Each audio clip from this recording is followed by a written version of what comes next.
Ethan Reynolds was one of the most respected millionaires in the city, known for his calm demeanor, sharp business sense, and charitable heart. But behind the walls of his luxurious mansion, something far from perfect was unfolding. His daughter, Lily, a sweet 8-year-old girl with innocent eyes, had lost her mother 2 years ago in a tragic car accident. Since then, her father had been her whole world. But everything changed when Ethan remarried Julia, a beautiful woman with a charming smile that hit a heart cold as stone.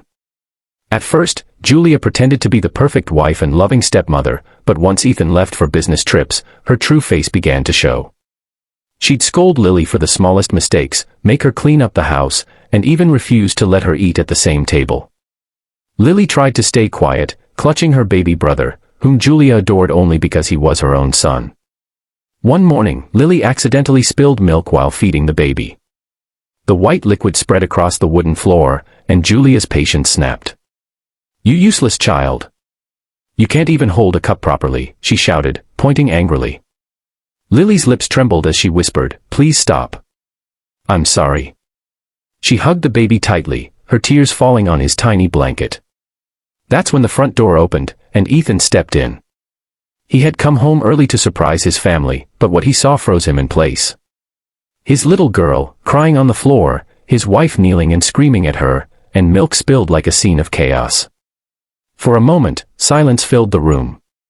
Julia quickly stood up, pretending to be concerned. "Oh, Ethan. She spilled everything. I was just teaching her to be careful." But Ethan didn't move. His eyes were fixed on his daughter, who looked up at him with red, frightened eyes. "Daddy," she whispered, "I didn't mean to, please don't be mad." His heart broke. Ethan slowly walked toward her, knelt down, and lifted her into his arms. "It's okay, sweetheart," he said softly. "Daddy's here now." He turned to Julia with a calm, icy tone. "Teaching?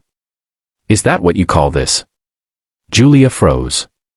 "Ethan, you don't understand." "No, Julia. I understand perfectly," he interrupted, his voice rising with anger that shook the air. "I trusted you to love her. To protect her like your own. And this is what you do behind my back." Julia tried to defend herself, but Ethan had already made up his mind. He called the nanny, asked her to take Lily and the baby upstairs, then turned to Julia. "When I married you, I thought I was giving my daughter a mother again. But all I did was bring a stranger into her pain." Julia's face paled. "Ethan, please, save it," he said sharply. "Pack your things and leave. Today." Julia's tears turned to rage. "You'll regret this. You'll never find someone like me." But Ethan just looked at her and said, "You're right. I'll never find someone like you. And that's the best thing that could happen to my children." She stormed out, slamming the door behind her. Ethan took a deep breath and went upstairs to find Lily. She was sitting on her bed, still crying softly, the baby asleep beside her. He sat down next to her and gently wiped her tears. "I'm so sorry, my princess," he whispered. "I should have been here for you. I should have known." Lily hugged him tightly. "I missed you, Daddy." He smiled through his own tears. "You'll never have to feel alone again, I promise." From that day on, Ethan changed everything. He spent more time at home, personally caring for Lily and the baby. He learned that wealth meant nothing without love, and that the truest riches were the smiles of his children. The story of that day spread quietly among his staff, how the powerful millionaire stood up not for pride, but for love. Months later, Ethan started a foundation in his late wife's name, helping single parents and orphaned children find safe homes. Every time he saw Lily laugh again, he knew he'd made the right choice.